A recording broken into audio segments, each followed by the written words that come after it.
So, hello everybody. My name is Barbara Komlosh. I'm in the Center for Teaching and Learning here at University of British Columbia Okanagan campus. Thank you for joining us today for Reimagining Teaching and Learning using generative AI and the sharing of our faculty experiences. We have panelists in person and on Zoom with us this morning. I'd like to begin by acknowledging that we're the land on which we gather.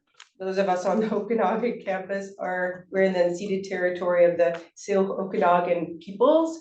And looking at this photo, I realize I need to update my photo given that we're in Tkaitsin, which is the time of the withering leaves. And so it's very much beautiful out there with our golden colors outside our story pool. So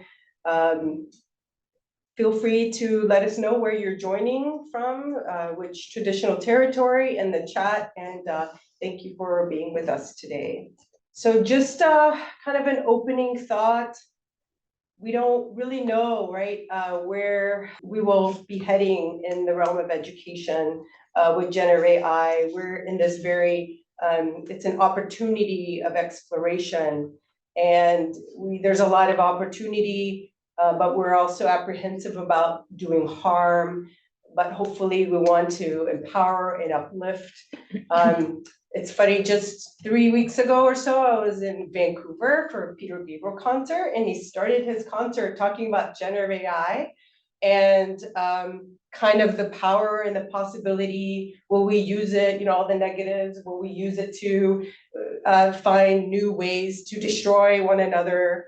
But then he said, will we use it to find a way to educate everybody, all our children, right? And provide health care for all our children. So there was a lot of cheering and excitement around generative AI. And I think we have that with our panelists today. So just a little quick overview. We're going to do a very quick introduction to remind you who our panelists are. And then each panelist will share their approach to teaching and learning with generative AI. They'll give you some context of the courses they teach, activities or assignments with generative AI, their considerations for assessment and academic integrity, and then experiences in the classroom with students, and then challenges and takeaways. And then we'll wrap up with some institutional resources, UBC resources for generative AI and academic integrity, and takeaway cautions and tips before we open it up to the Q&A. But I do remind you, please feel free to already be typing your questions into the chat, and we will review them in the last part of our session today. So welcome again. So I'll just quickly, I don't think I'll read off everybody's, but hopefully you saw in the announcement for this session that our panelists have a wide range of approaches to generative AI. Anita is interested in sharing what we know to inform our teaching and learning. I'm very much looking for like the puzzle pieces of the implications as an ed consultant, as I want to support faculty on our campus. Tamara, you can wave so people get to know you. Tamara is online. Finding clarity around acceptable use. Catherine Higgs is also online. We'll be discussing experimenting, exploring, and limitations. Vikas is here with us in person. You can say hello so the camera moves to you. Hello, everyone. No, it will take a while. Yes. Enriching learning and targeting higher level learning outcomes. Faraz and Wave is also online, teaching in new and previously unimaginable ways. And Melanie here with us in person. Hi. Balancing innovation and ethical responsibility. So thank you again for joining us. So we will now begin. Tamara. Excellent.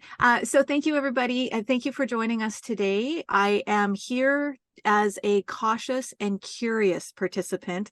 I'm here as much to learn as I am to share the little bit with you that I'm kind of starting to get my head around.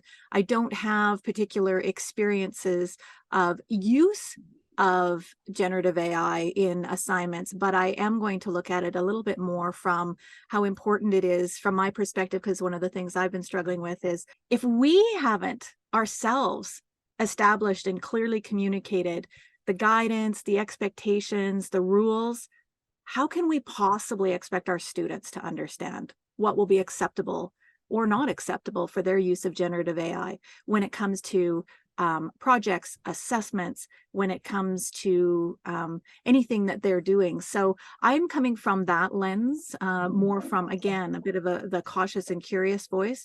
And I'm interested to explore, based on the starting discussion with the panelists today and any Q&A that you might have, how I may be able to further this. So I'll just share with you from this perspective. So in my course syllabus for one of the courses that I'm teaching currently, which is Management 401, I'm in the management faculty, and this is an intermediate accounting course. This is a course that is quite case-based. We have assignments, we have projects, we have assessments, and we have case analyses. So there are a variety of things that are happening in this course, but at its root, I was looking for something when I was updating the course for delivery this fall of what my approach was going to be to use of generative AI. I explored, do we have policies at UBC? And at the time, they're I think still evolving, but at the time I was lacking for clarity myself of what we could and couldn't do as instructors, what we could and couldn't expect of our students, and also what we should and shouldn't do with respect to privacy and other considerations. So what I chose to do, timely enough, I chose to adopt, I am a CPA, it is an accounting course, I'm a CPA CA, and in Canada, the Canadian Chartered Professional Accountants have very, very recently, just before the start of term, released a policy around the use of generative artificial intelligence. In the absence of anything at that time clear in context of UBC policy, I chose to adopt that policy. Majority of my students will be entering the CPA professional education program, so it's very relevant for them. And this is wording that I have that I've added to the academic integrity portion of my syllabus. So just a few little excerpts from here of how this is guiding my students and myself. Any assessments from an examination perspective completely prohibit the use of generative AI or similar technologies. Now, I appreciate it's almost impossible to prevent this, except how I do it. They are literally doing paper-based in-person exams. So it's easy for me to have the boundary for them to not do this. And there are other pedagogical reasons why I have taken this to paper-based. It allows them more flexibility in how they are designing things without being stuck in their case analysis, without being stuck into perhaps limitations of technology. Believe it or not, there are limitations of technology. So this part is easy for me to implement. I didn't make this rule. This is from the CPA policy. What is a little bit more difficult is when it comes to projects and assignments that students are doing. So the policy that I've adopted, which is the CPA policy for academic integrity and use of AI, says that learners who use generative AI or other similar technologies, so it's all encompassing, they're required, or for any required component, they're required to, for several pieces, but two key pieces, cite all of their sources, including words, ideas, concepts, even AI generated content that they don't use in the assignment, which I find interesting. And again, I'm not sure how I will be able to fully enforce this, but this is really setting the frame for what I will and will not expect from students. And also, what I find significant is the bottom part, which is significant rephrasing and rewriting in their own words. How do we ensure that this is happening? I don't have the answers to that yet, but this is the policy I've adopted to set expectations. The policy also goes on to say that text that is not properly cited will be considered plagiarism, and citing large volumes of text without any analysis will be considered plagiarism. So giving more guidance. So I liked this policy because it had some framework.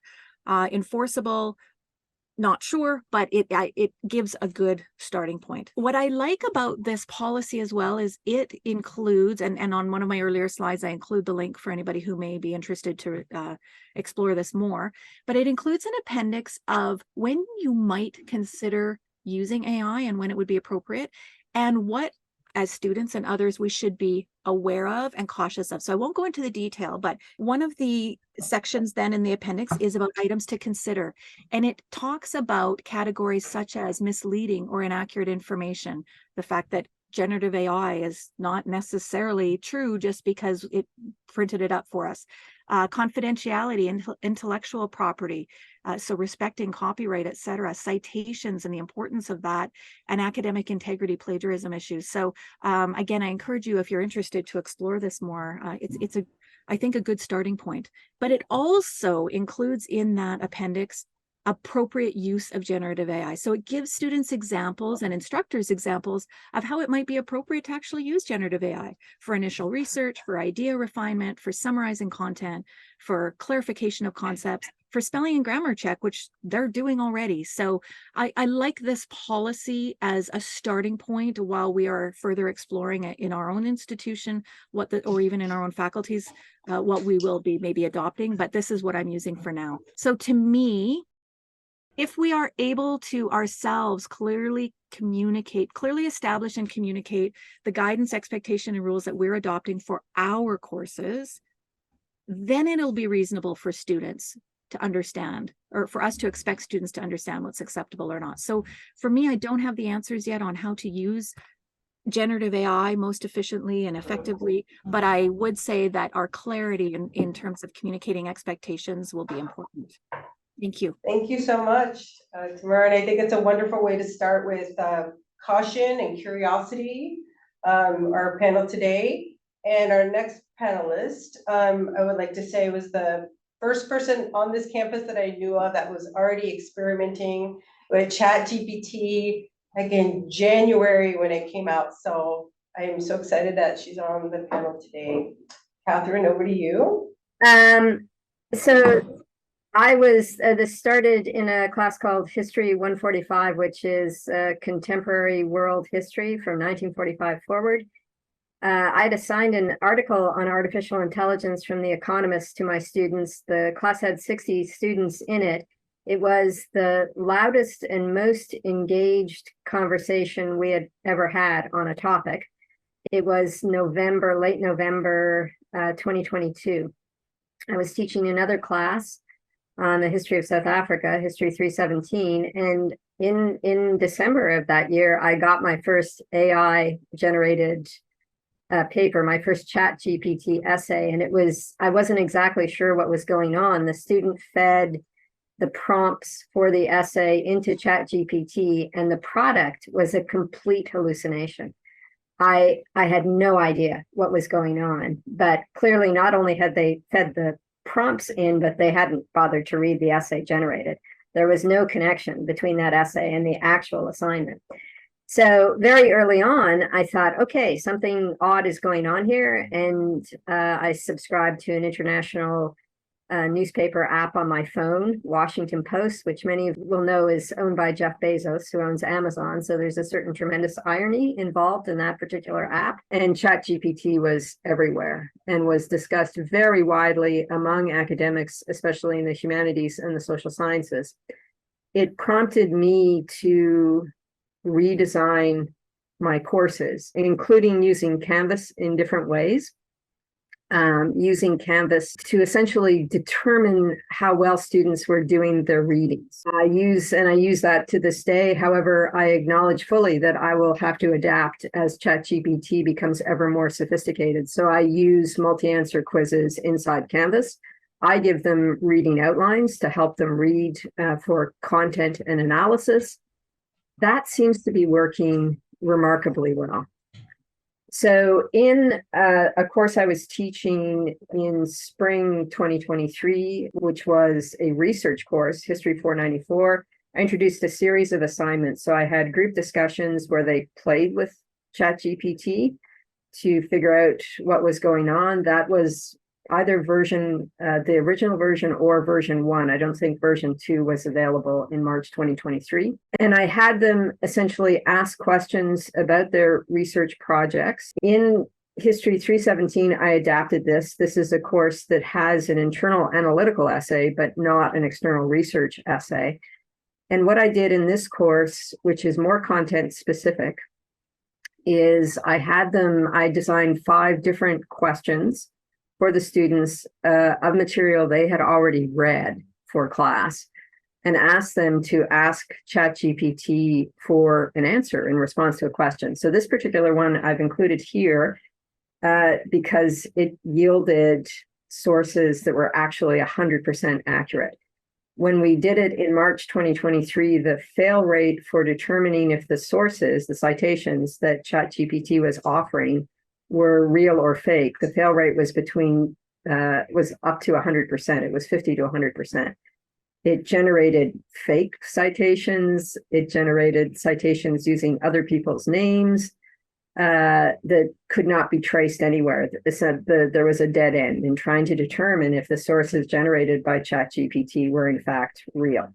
So this particular question asked a group of 4 to 5 students to provide 500 words identifying the factors that contributed to the decline of Khoikhoi societies in Southern Africa after they encountered settlers. So I asked them to play around until they got 500 words in essay form, and to play around until they got citations for what ChatGPT was offering them. They did use an earlier version. They didn't use ChatGPT 4, which requires a subscription, but they did use version 3. I asked them to save the chat that they landed on and send it to me as a Word document, email it to me with the members of the group. I also engaged with the members of the group as they were talking about it. Here's the analysis. All right, so I asked them to assess it. Now, the first question was interesting. What I discovered is that they struggled a bit how to answer. Is it coherently written and grammatically correct? Explain why or why not. Getting them to generate, if you will, an answer to those questions. I had to say, okay, so does it make sense? Does it flow? You know, I mean, I suppose theoretically you could use ChatGPT to check if ChatGPT was grammatically correct. Does the answer seem believable, or does it seem like a hallucination? At this point, they'd read the material that they were asking ChatGPT about. So they had read scholarly articles and some primary sources. So they had a sense of, and we had discussed them at length in class. So they had a sense of what was real and what was not. In a few cases, so there were 5 different questions. In a few cases, it was straight hallucination, and they knew immediately. So they read the first line and they said, well, that's not true. I know that's not true. I read on this subject. In the case of this particular question on the Khoikhoi of South Africa, it turned out to be remarkably accurate, but incredibly generic. So in each case, each answer was generated as a list. And so they had to play around for a fair bit of time to get an answer generated as a short 500-word essay. Then this was the key point, and this is where it was revealing when we compared the experience of students in March 2023 in the research class and October 2023 in a class in which they did an analytical essay using the sources assigned for the course. So in this particular example, the experience of Khoikhoi peoples in Southern Africa at the point that they encountered white settlers and thereafter, the sources generated were all real. I am, among other things, a scholar of South African history. They were all real. The citations were not full, and they would have to be corrected.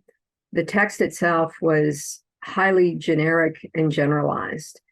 The kind of answer one might find on Wikipedia, which was one of the observations the students made. In this particular class, History 317, there were 3 students who had taken History 494 in March 2023. All 3 were very struck and taken aback by the evolution of ChatGPT between March 2023 and October 2023. They were quite stunned. So we went from almost complete failure on citations to, in this case, 100% accuracy on citations, though the formatting of those citations would have to be checked and the page numbers would have to be checked.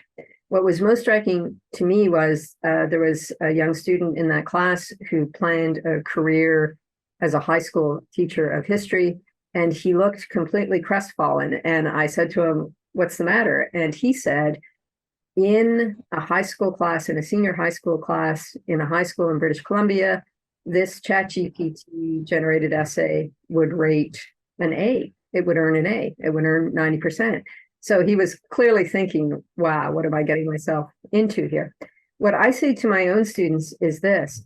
This is the world that we live in, and I try to encourage them to see ChatGPT as a research tool which needs to be approached with the degree of caution that Tamara is advocating to us, but a research tool that defines the way that we proceed forward. For me, perhaps the most interesting thing was not that ChatGPT has evolved exponentially since March 2023 in terms of its sophistication and its ability to identify real sources and citations. For me, the cautionary tale for all of us in tertiary education is the reaction of the young man planning to go into secondary education. This answer would rate an A in a history class at a BC public school. So I think that's probably a space where we have to have a discussion about it, because those students will be our students in 3 to 4 years. And we have to consider how to approach it. So my own approach is, if you use it, cite it, indicate that you've used it, and where and what question you asked. So I'm teaching them about expository footnotes, and try to regard it as a research tool. And I assigned, along with this assignment, an article by Jonathan Zimmerman in the Washington Post from late August 2023, in which he basically makes this argument. He uses the language, quoting one of his mentors in a pre-internet age from the early 1980s. The function of a university education is to develop an effective crap meter, which is the language that he uses. That my approach has been to encourage my students to regard their education as an opportunity to learn to think analytically and to be really sophisticated users of information across a variety of platforms. So I will stop there. Thank you so much, Catherine, for taking through from a history professor, taking through the brief history also of evolution of your experience and your students of ChatGPT. So now we're moving to our panelists that are here in the room, because. Hi, everyone. My context, I'm in the Faculty of Science here in UBCO Okanagan, very new faculty. I'm joining the university system at a time when we are dealing with issues like this. So, and this is my first course in which I have decided to interact with ChatGPT more meaningfully. But my reliance on GenAI for assessment for this context I'm going to talk about was very intentional, right? I mean, my understanding was that they are anyway exposed to it and likely using it. So I try to create a more useful space for that. And the context here is that the students are part of the Bachelor of Sustainability program. They are in the second year. It is a new program. This is the first cohort moving into second year, so they don't have any seniors. So this is the first time the course is being taught. And in the program in general, overall, systems thinking is a key theme, which includes, often talking about multiple aspects of a problem and emphasizing the interconnectedness and the complexity. And although the program is very solutions oriented, problem formulation and framing the problems in the right way is also extremely important.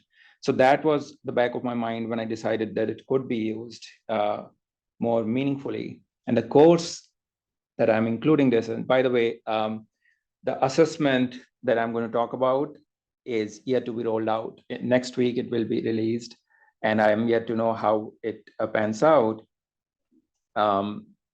the course context is, it's a second-year course called Application Practice and Management Approaches. So the title itself, howsoever weak the title is, according to me, tells you that it's a course with very large scope, right? And it focuses on practical challenges of environment and resource management, covering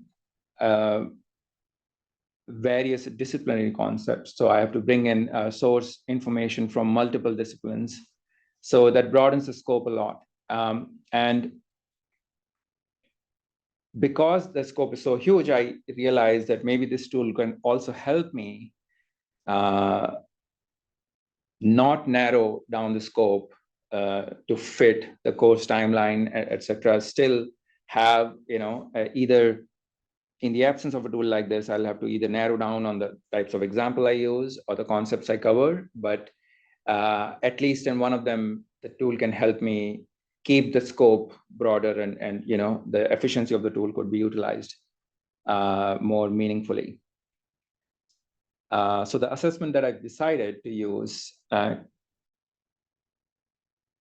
is this. It's an individual assignment and focusing on stakeholder engagement. So in the course, I'm talking about natural resource governance, and it's a big chunk we cover on stakeholders and partnership, the importance of stakeholders in any sustainability problem context.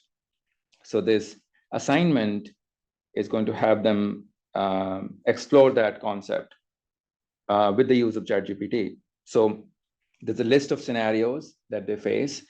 In the box you see on the right-hand side, it's just one example. So I've listed like 8 or 10 problem contexts like this with a list of different stakeholders involved in the problem. So in this one, you see the contested region in the Amazon where logging activities threaten vast stretches of pristine forest. And there's a list of 5 different potential stakeholders, from indigenous communities to private logging corporations to government officials, tourism entrepreneurs, and environmental NGOs. And they have this context. And similarly, there are different examples in which I have a list of different stakeholders. So they pick a scenario and then they have to select 3 stakeholders, which they will use ChatGPT interface to explore the perspectives from these different stakeholders. So using that tool to bring out what different stakeholders might have to say for a problem like this. So extract specific concerns of those 3 selected stakeholders. Having done that, then they have to, of course, record everything they're doing, putting as input, as well as what is coming out of the tool, and then have a reflection piece, right? Explore distinct viewpoints offered by ChatGPT for each chosen stakeholder. Variations or overlaps among these viewpoints, that's something they have to explore. Insights about aligning stakeholder interests from the exercise. So if there are any potential for conflict, how in their view the stakeholder interests there could be more convergence or alignment. And then also highlight if they see something coming out that is surprising to them and they disagree with, or they have an issue with how the perspectives are being represented. So the detection of some kind of bias. And on that point, I have decided, which I'm going to do this week or next week, is talk about this with the students, that why is it that they may actually find something that they may disagree with. And then a more general point, they have to reflect on the utility of tools like this for real world environmental decision-making. And so this is the submission structure, and the grading rubric is something I've yet to finalize, but it is going to cover, of course, I am leaning more on the side of not telling them much how to do the proper prompting, because that is what will determine what, I want that to be part of the learning. But I'm going to tell them they can do that as many times, right, to get something that they believe is meaningful, but not going to give them thorough instructions on prompting about this. And so this is what I've taken a test thing with my TA about this assignment, and he is new to ChatGPT, which I'm assuming Some students may be, but some students may not be. So it seems that this could be an interesting experiment, but I'm going to run the students through in class. And overall, in the context of a tool like this, I also had to keep in mind what my other assessment strategies have to be for a course like this. So for example, the final exam is going to be a paper-based exam in which in that exam also, even though it is going to cover only 30 or 25% of the total grade, they have to have passing grades in that exam as well. And I've included some other assignments like, develop a concept map, something that cannot be easily produced by a tool like this. So I've being conscious that have enough assessment strategies in which, assuming nobody knew about ChatGPT, which I don't believe, but assuming this tool basically, gives them, offers them opportunities that they could use this for other assignments as well. I'm keeping in mind the other assignments are such that it's not that easy to use. So, so yeah, this is the context. This is my assessment, and hopefully, I'm hoping that I have something interesting so that I feel encouraged to use it later as well. Thank you. Great, thank you, Vikas. And we hope to, get an update from you and how your rubric has evolved and students' experiences, so we can share that with everybody. So thank you. All right, I don't know, Faraz, are you ready, or do you want to go at the end? I'm No, ready. Faraz is back online. All right. Thank you. Shall I go? Okay, sorry about the missing the panel introductions. My name is Faraz Mousvi. Everything I'm going to talk about today, I did at UBC Okanagan, but I am now at UBC Vancouver, so that's why it says UBCV. I guess I'll start with my journey through generative AI. Just all the emojis got messed up. Oh, Windows, thank you. Anyway, it started with excitement and elation back in October 2022 when I first heard about it. And I had started to kind of think about it because I kind of been in computer science and data science, and this sort of is kind of, similar to my field and what the kind of news I kind of look at. So I kind of knew this was coming down the pipeline, but I was not at all ready for how good it was. So I started with excitement and elation back in November 2022. I knew my students had heard about it because some of them were using it in my labs and in the homeworks, and I had no problem with it at the time.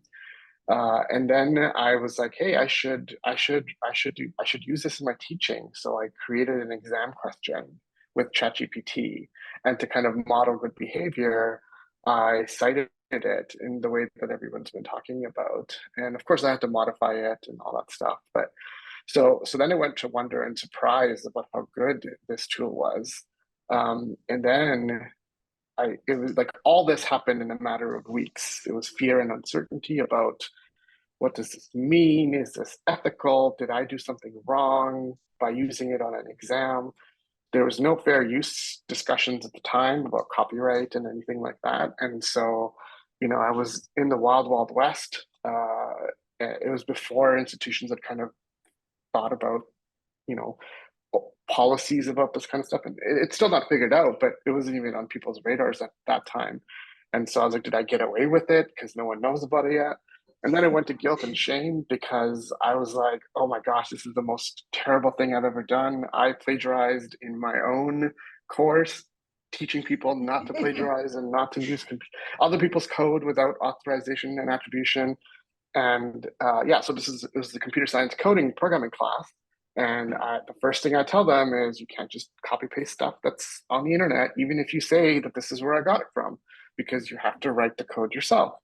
And of course, ChatGPT, some poor professor's exam question was just used without attribution to them, just to the indexer of that particular assessment.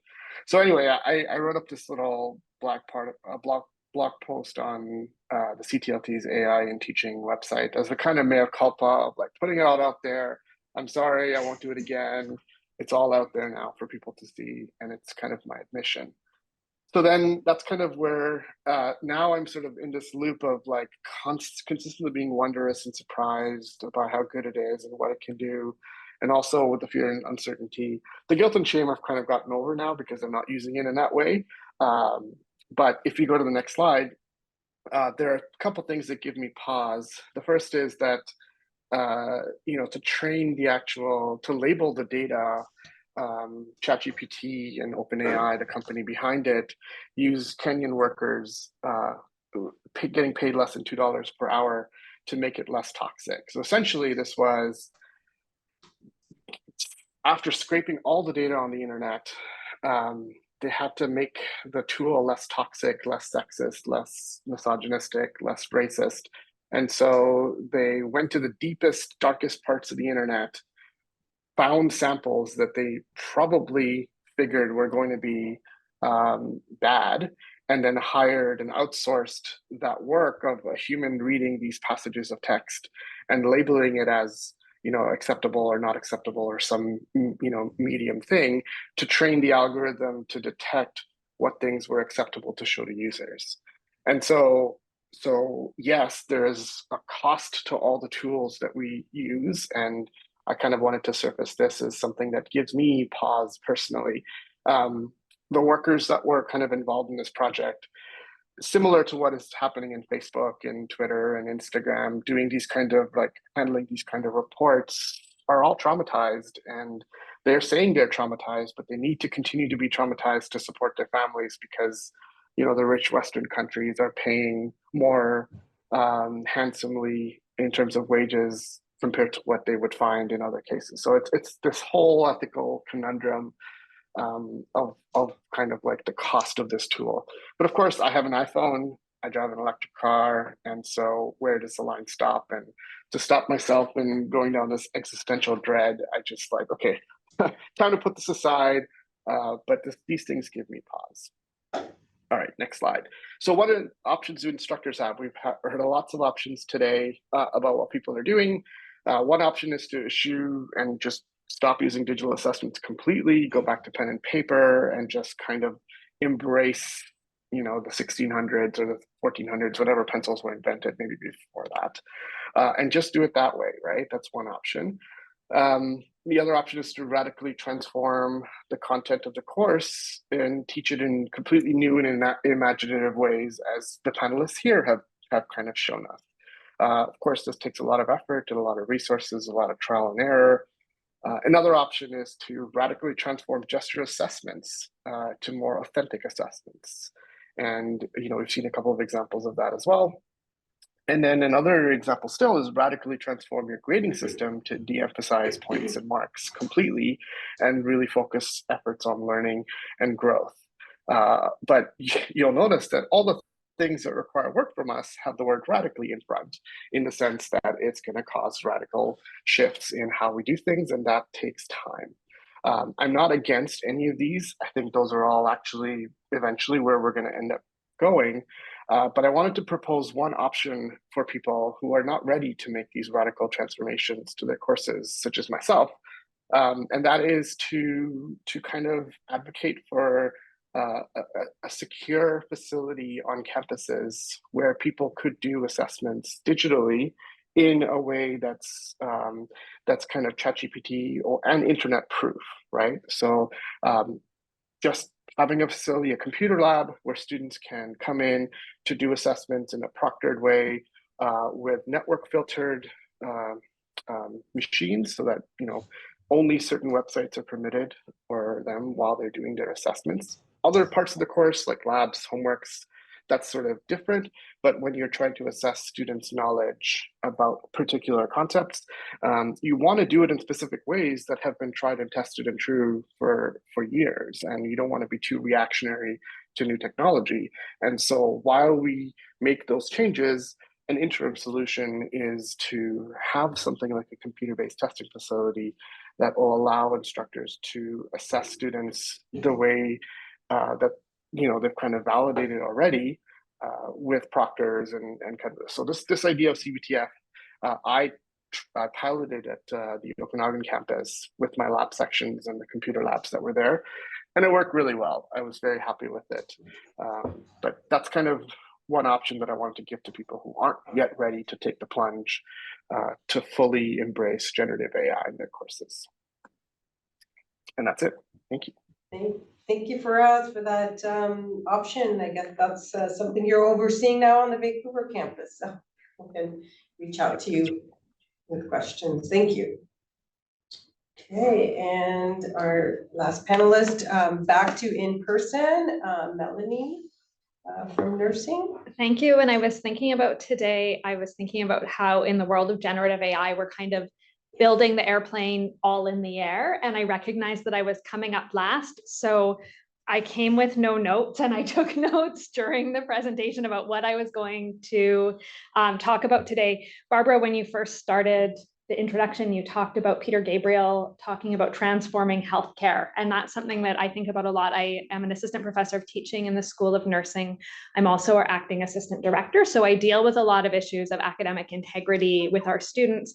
And often when we have conversations about the use of AI and about academic integrity, we're really rooting those conversations in our concept of ourselves as a professional discipline and the ethics that we have a responsibility to and the competencies. So for us, I'm really happy that you talked about the underpaid workers. I have also been thinking about the water use. I was talking to a group of first-year students about academic integrity and AI just last week.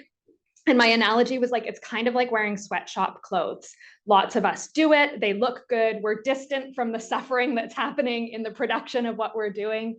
And I would say the same, I've had that same experience using AI and ChatGPT in particular. I know that there are labor and environmental and human devastations that are happening as a result of a lot of the technologies that we use.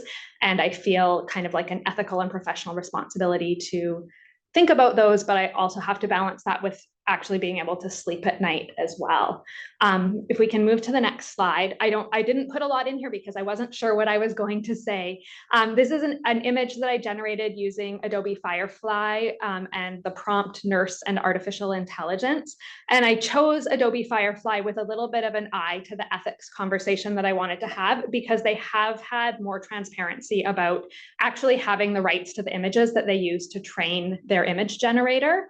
And it's interesting because I built this image maybe a couple of months ago, and I played with lots of different image generation for nurses, thinking, oh, this will be cool. I'll put some pictures in my slides that are, you know, being generated specific to the purpose. And the thing that I found was that the nurses were almost all female and very white. And so we see that problem in the training and the bias inherent in a lot of these tools. We see it for sure in the large language models. So that's something that I've been kind of sharing with students in these conversations about how do we engage in using AI and how do we recognize our responsibility in the classroom and in academic settings and also in professional settings. My students in second and third year and first year of our nursing program are in the classroom one day and they're in a clinical practice setting the next day. So we have a need to attend to the correctness and the safety of the information that they're gathering. And those hallucinations can be really damaging and risky when we see that sort of like really confident lying that large language models are doing.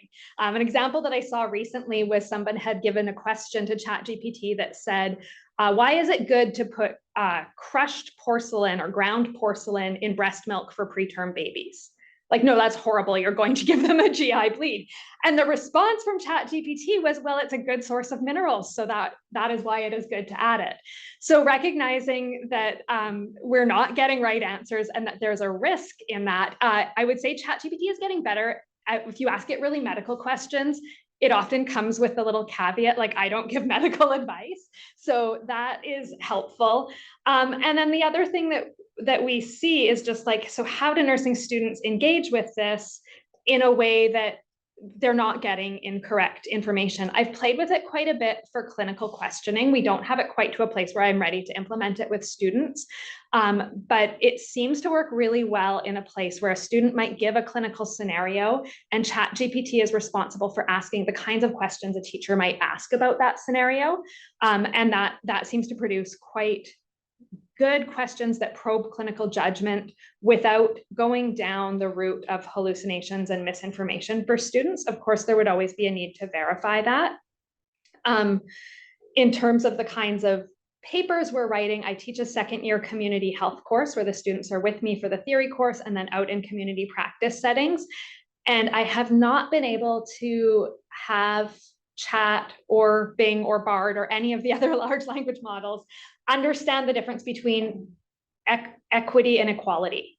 Like it almost gets it, and then it sort of goes to this place of disparities. And when we recognize some of the challenges in the healthcare system, I think there's like two challenges that are in the news all of the time. And one is for nurses, oh my goodness, there's not enough of them. They're short-staffed, they're overworked. And AI as this kind of potential solution. We can have documentation systems that speed up the work of nurses. Maybe we can have automated med dispensing. We have automated med dispensing machines, but like nurse robots that deliver your pills to the bedside. And I think when we also think about that context of AI and the internet and a society that is often inherently racist and where people who are discriminated against experience significant discrimination in the healthcare system, I think the work of building the future AI tools for the healthcare system as a necessity has to engage the people who have poorer outcomes, who have been sort of systemically discriminated against within health systems. I don't think nurses are the solution, though we're the largest number of bodies and hopefully a growing voice. But I think that the people, the clients at the center of this work really need to be centered in the development of the different tools. Related to that challenge of inequity, I have an assignment that's going to be it's not an evaluative component of my course, but a learning opportunity in one of my classes coming up that is going to be, I'm calling it Have a Chat with ChatGPT. And we're going to talk about substance use, because like equity and equality, the internet, where these large language models are trained, use really problematic and discriminating language about substance use. So I've played with it a little bit where the students are going to have a prompt and start to engage in the conversation and see if they can nudge the language to something that centers the experiences of people who use drugs and their encounters with the healthcare system. I think the learning that I anticipate students will take away from that is, no, you can't, that ChatGPT doesn't get it, and that it kind of constantly goes back to more, drug abuser stigmatizing language. We can move to my next slide. This is a model that I originally encountered in a UNESCO document this summer. This tiny URL links to Alexander Chilnikov's blog and a PDF of this image. And we use the language of safety a lot in nursing and in healthcare professions. And safety is, like you didn't kill your patient at a very basic level, that we didn't do harm. And it also incorporates and encompasses the concepts of cultural safety. But I love, because we talk about safety so much, this question of, is it safe to use ChatGPT for your task? And the first question is, does it matter if the output is true? And if it doesn't, I would say nursing students don't do a lot of work in the realm of fiction, but then, yeah, just go ahead. It's totally safe. And you can see as you work through this flow chart, do you have the expertise to verify if the output is accurate? Is an important piece that we need to be asking ourselves. We need to be asking our students. And if you do, are you willing to take on that responsibility for the output? And to verify it carefully. And that, so you recognize there's very little green in this image in the realm of what, what is like totally safe use. And so I've used this with students as we talk about our professional responsibilities as nurses and the code of ethics that we have a responsibility towards, is that our use of AI tools also has to take a lens to the ethics and to the safety that is, ultimately the safety of our clients and healthcare systems. So that is, I've been like looking at these notes. Did I miss anything that I wanted to say? Faraz, your idea about radically transforming is sort of resonating with me about how we radically transform, because it's been a conversation in with those exact words of radical transformation in nursing education for a while. And I think that AI pushes us even further in that direction of considering how do we use these tools? How do we think about the ethics of these tools? And how do we transform our education and also our health systems in ways that are ethical and serve the people that we want to serve? Thank you so much. I think that's really brought it full circle, our conversation, or the topics that were covered by the panelists, and this whole idea of bringing it back to responsibility, our responsibility as instructors, content developers, and responsibilities of our students. And also I think the idea of expertise and helping them realize that they have expertise to decide if something is accurate or not, right? As they're learning and becoming experts in their discipline. So have a few more slides, but in the meantime, be thinking about your questions to the panelists. Please, you can start to continue or start to write them in the chat. Just we would like to share, we'll post these also in the chat for you to make them easy to access. There's 3 key websites that we have, some of them new at University of British Columbia. There's the Generative AI website that has guidance on using generative AI for teaching and learning. There's event listings and news and updates and expert insights. I think probably for us is probably already up there as insights. And then we have the Center for Teaching and Learning and Technology. There are Center for Teaching and Learning counterpart on the Vancouver campus, and they have a website as well on AI with community-driven list of available tools, resources, also recordings of previous events, and UBC experiences from instructors. And we also have our academic integrity website that has, importantly, also the generative AI syllabus language. If you're interested on language for your syllabus, that's available, but also Q&A if you would like to even share some of that information with your students, that might be useful as well. So 3 key websites for you.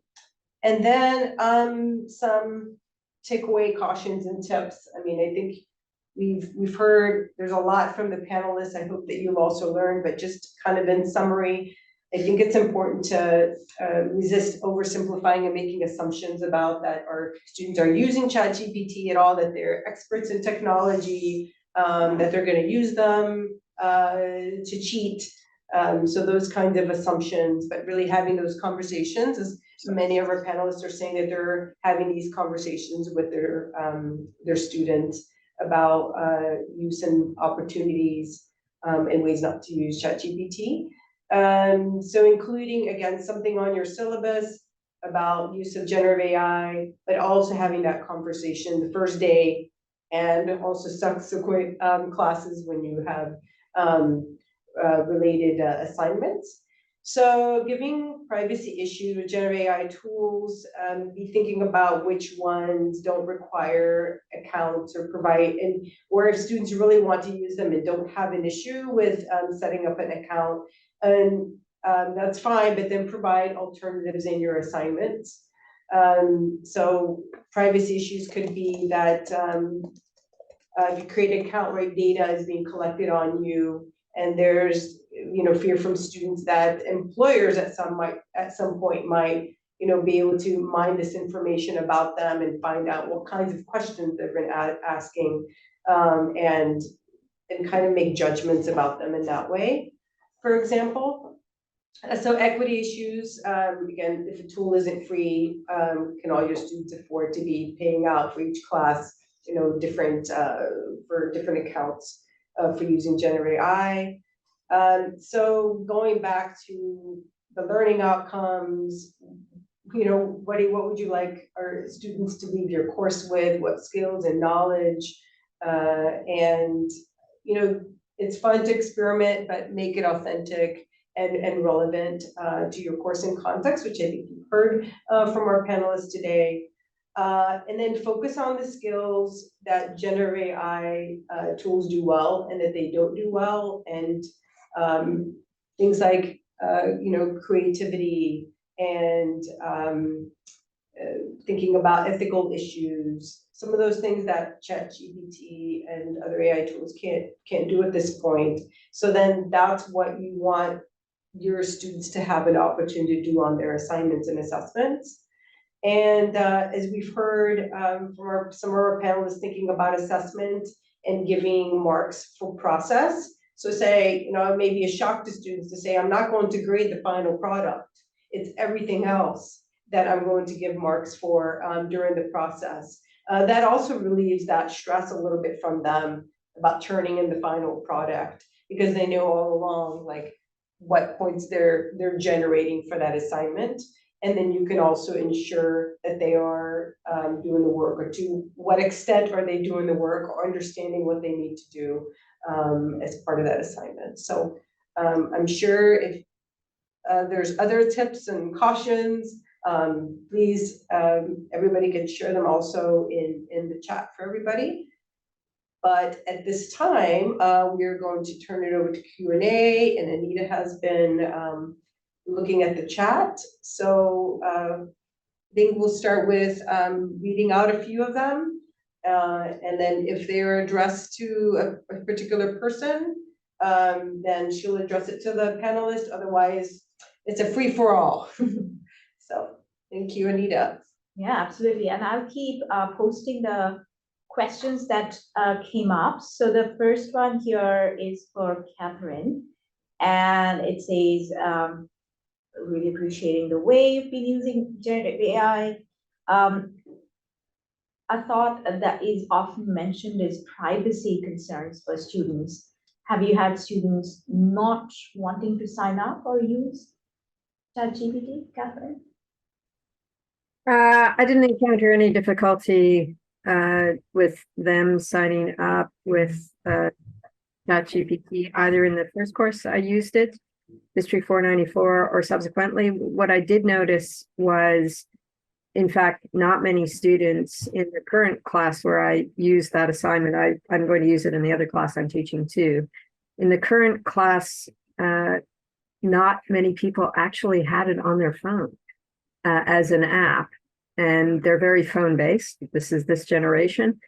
So in a couple of instances in those groups of 5, a few students had to add it to their phone, but they had no hesitation. This is a very different generation, and I think the university is right to have concerns around privacy. I would say our students are less concerned. They belong to a generation that figures they have no privacy. So they are much less concerned about it in my experience than the university and the university system broadly across provinces is concerned. And so another one, Catherine, related to that, did you update any language in your syllabi between the terms? Yes, I did. I explicitly, in March 2023, I indicated that I put in a ChatGPT exercise. I did not use the language. I didn't update my syllabi this past September to include language issued by the university. At that point, I found it quite contradictory.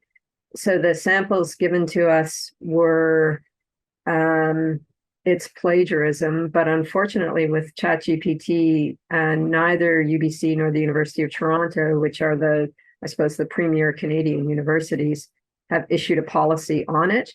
A little later in the term, I think later in September, we did get 2 passages, one of which I would be willing to use and will include in my next set of syllabi, which basically says, if you're going to use it, acknowledge it, and offers some guidelines and rules around the use of ChatGPT. So I'm perfectly happy to use that new language, which I think is useful. But what I do convey in my syllabi and to my students is, let's think of this as a research tool in the way we thought of earlier research tools.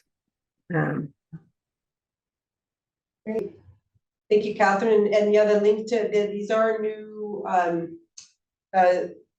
recommendations or suggestions. I think there's more than one for syllabi that are on those links on the Academic Integrity website, the link that we shared. So Mhm.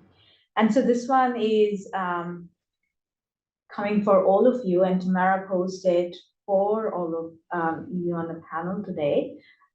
So it says, have we considered the reality that students may be taking ChatGPT, other generative AI to the next level to also write their reflection components for assignments, projects? Any thoughts? So I have Yeah. thought about this, even for, I have a reflection for the space. Having used the tool myself, I've realized that it does take a lot of practice to get the tool to work in a way that you want to work. So I'm hoping that that would work as a deterrent. And by creating the space for one ChatGPT based assignment, I was hoping that students would understand that that the course is formally acknowledging the use of this tool for this assignment, so let's just use it for that assignment. That was my hope. So for other assignments, I was hoping that they'll just use the traditional ways, and I have, for those assignments, I have asked for citations and references anyway, so that works. But I mean, I consider, Catherine called it a research tool, which is what it is, research tool, but also it is like another level of that. Like, for example, it's a research assistant. A very sycophantic research assistant would always agree with whatever you're trying to say, right? So even at that, if that is the case and we embrace the tool, then the students we should want the students to get to a level where for them also it is an assistant and not a substitute for as a student, right? They are in charge. So, for example, in my context, the higher level learning, creativity, synthesis, now the tool is able to do all that. If that is the case, even then there should be an opportunity that students are still in charge, that they're using the creativity of the tool to still produce something that they sign off on. So that's my hope. But yeah, there's this concern that, I mean, we are in an evolving context. So let's see. I just want to echo that comment. If you read more broadly, as I know my colleague has done, about responses to AI, one of the problems with ChatGPT is it is a sycophant. It's a people pleaser. So if it cannot find you an answer, it will make one up. And this is Jeffrey Hinton, who is the author of this technology. This is his basic argument. So I agree absolutely. It is sycophantic. It is a people pleaser. And I think if we tell students that, we empower them in how they use it. Thank you. Go ahead. Oh, I was interested when you said your student who's a high school or a future high school history teacher said it was writing an A paper, because I have fed a lot of different assignments in the School of Nursing into ChatGPT, and it's at best writing C papers on most of these topics, and it doesn't have the nuance. So I think as an assistant, it can support some of the writing that students are doing, and that's not something that I object to, though I know some of my colleagues do. But I think that it takes a lot of work. If a student they need to have that A knowledge to get it to write an A paper, and that's really where we see that differentiation that students. And then I think if you have the A knowledge, you can write the A paper. So perhaps you're not reaching to ChatGPT. In my History 494 class in March 2023, I had them use ChatGPT as a research tool to generate sources for the individual research essays they were writing. And one student commented that checking that all the citations were actually correct and actually landed in a real place and were written by real people was more time consuming than doing the research in a usual way. I'm not sure that's true any longer, but it was true in March 2023, but that they could see the utility of it as a research tool as it continued to evolve. So I thought that was interesting, that it was a more time-consuming exercise. What was useful to students was they created outlines for their research essays and said, hey, this was the easiest paper I have ever written because I had that outline. This is a tool that we would have used before there was ChatGPT, but ChatGPT made that part of the process easier. So a research assistant, I think, is a good way to think about it. Thanks, Catherine. Go ahead, Tamara. Thank you. I just wanted to follow up for anybody who may not have been following in the chat. There is a follow-up consideration on this question that I asked, and I'm interested to explore. I haven't done it myself. I'm curious if any panelists have explored this or are considering exploring. I know of colleagues who have gotten away from the written reflections and instead do either one-on-one Zoom, in person, some other type of short reflection time that their students have to come in and give their reflection in person, or that they have to record a personal reflection. And I'm just curious if anybody has used that. That would be a way to possibly circumvent generative AI being the reflection and rather have the student have a genuine and authentic conversation. I see that Faraz might have an idea. Yeah, thank you, Tamara. So I'm actually, I did try something like that, but ironically, it was before ChatGPT. It was this idea of an explainer video where I gave the students an assignment that they could use open web, open notes and everything. And then I picked one question that they had to record themselves on Zoom explaining how they did it or explaining what the correct answer is. And I restricted the videos to 5 minutes. It was a bit of a process to kind of show them how to record stuff. This was in the early pandemic days. But it really did work because students could complete the assignment in whatever way they could, but they didn't know which of the questions they would be asked to explain in this 2, 3, 4 minute video. And it worked in a class of, I would say, 130. And the TAs were great about watching them at 2x speed, and it was fine. The problem was the giving them feedback. So when they didn't get it, how do you give people feedback on videos? Like, timestamp 2:07, like that's too much. You need a way to annotate directly on videos, and that technology doesn't exist yet. I know there are some like things, but like getting that feedback in a digestible way to the students so that the students don't have to watch that video again, that's not here yet, as far as I know. But if someone has that technology, I'd love to use it. I think I do. we have that, don't we, Barbara? Like, don't we have that with CTL? We actually have that somewhere for us. I've seen it. I haven't used it. Oh, what is it called? In nursing we use the class videos within Canvas, CLAS, and it's we have the students annotating their own videos to give themselves feedback when it's submitted, but then the faculty annotate feedback on top of that. It works. I don't use it personally, but the feedback I've heard is that it works really well. Oh, cool. Yeah, I know there's Thank something you. yeah, I'll get with our technology folks. I don't know if the beer's still on, can tell us the name. But I'm looking at the time.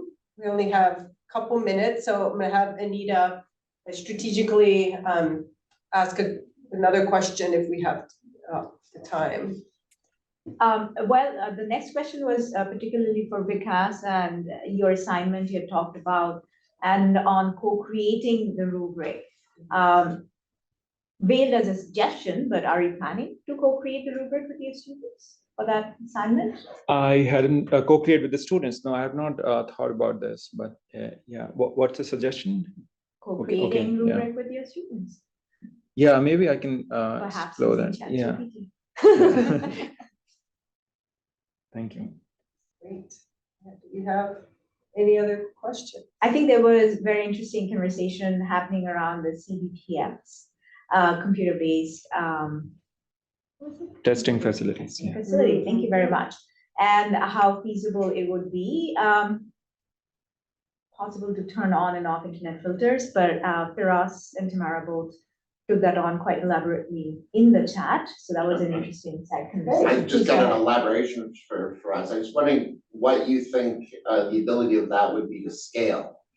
Like if lots of us started wanting to use one of these rooms and for different purposes, history and sociology, we do it differently than you do. Like, would UBC melt down? That's a great question. We're using them in class sizes of 800.